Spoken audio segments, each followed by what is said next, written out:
Hey, welcome to an update on the animation layers plugin. Alright, so before I go any further, let me thank the 3 patrons that I have on patreon.com. Thank you for your support. I really appreciate it. So if you want to support me on Patreon, check out the link in the description, and thank you in advance. Alright, so let's see the progress of the plugin so far. Alright, so I have an animation of this guy up to frame 60. So if I want to raise his arms at frame 20, with these many keyframes in here, it would be a bit difficult. So what I do is add the plugin that adds layers. Okay, so there we are. The interface is much simpler now. So I have 2 buttons here. The animation, I added some animation to this just to make it more exciting to use. And the animation looks a bit slow here because of the capture software, but otherwise it's quite quick. Alright, so 2 buttons here. The about section is just a thank you to my patrons, and the add new layer is what we are looking for. So let me click here, and we're given the option to add a new layer name. So I'll just call it, since he's walking, let's use walk cycle here, like so. So we want to get the selected item and all its bonds into that layer. So to do that, I have to move from selected items only to selected items plus children. So just click on that and it changes to something else. So let me hit enter or click OK, and the processing begins. So this is where I need a progress bar to show what's going on. All right, so as you have noticed, the keyframes have disappeared, and all that animation is in this layer right here. So we have more options here.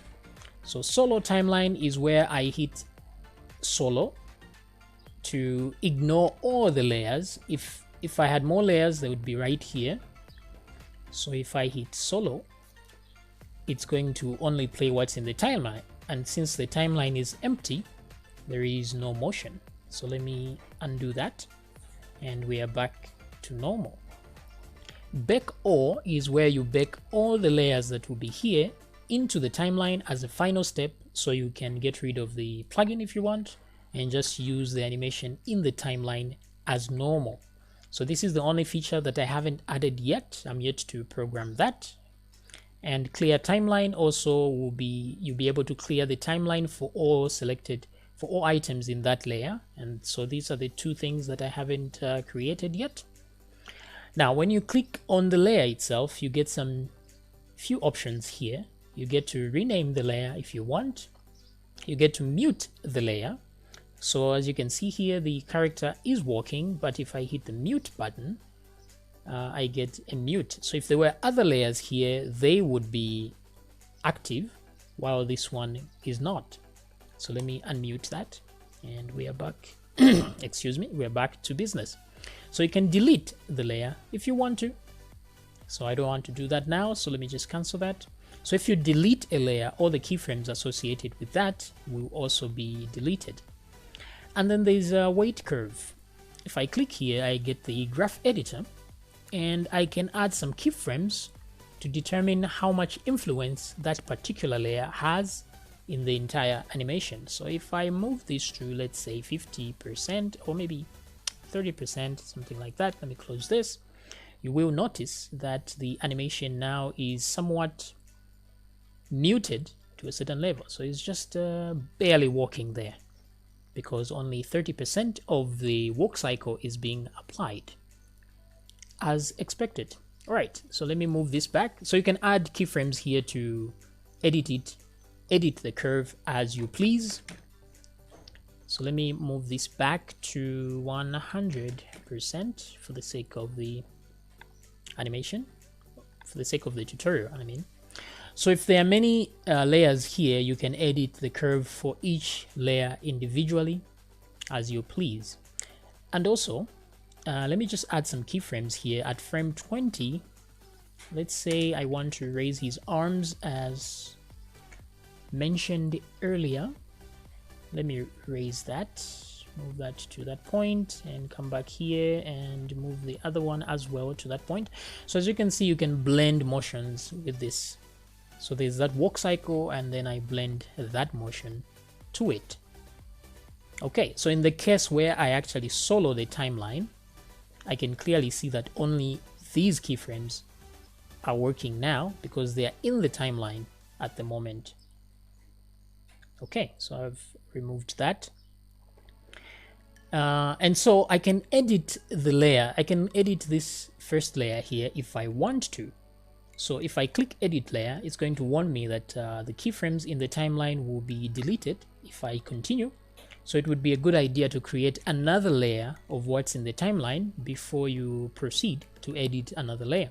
So if I want to, I say, okay, I still want to edit. So I'll lose those keyframes, but I get to edit my original layer. So you see all the keyframes that I put in that layer are back here. All right. And then here it shows you that you're editing the walk cycle layer. And if you are unhappy with the changes you've made, you can simply click cancel and nothing will be added to that layer. But if you press OK, then the changes will be added to the layer. So if I go to this point, let's say here at 16 and just make him bow somewhat. And then let me move forward and continue that so that we have this particular animation where he walks and bows and then goes back up again. So I want to append that. So let me just say OK. And once I do that, I have the animation of him bowing and moving forward. So I have edited the walk cycle that I had originally there. So I have noticed there's a bug here sometimes. Okay, so all the bugs will be fixed as I finish up. All right, so that's edit layer there. So I've added an edit there, and I can still add some more keyframes here because the timeline is still empty. So I can add another motion there and continue. Let me see that from this point of view. There we go.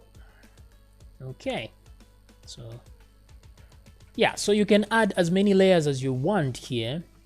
It doesn't slow down your system for as long as the items are exactly the same, because I can add another layer and another one. I can add 10 layers. That's okay. What slows down your system is the number of items in total that are part of this plugin. So if these same items are part of 20 layers, that doesn't matter because it's the same items. But if I add more items with more layers, then you begin to see a slowdown in performance. But still, it's really good. It works really well so far, as I have seen.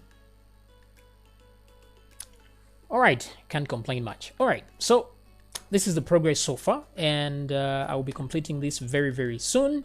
If you want to support the production of plugins like this, the link is in the description. I'll really appreciate the support. Thank you very much.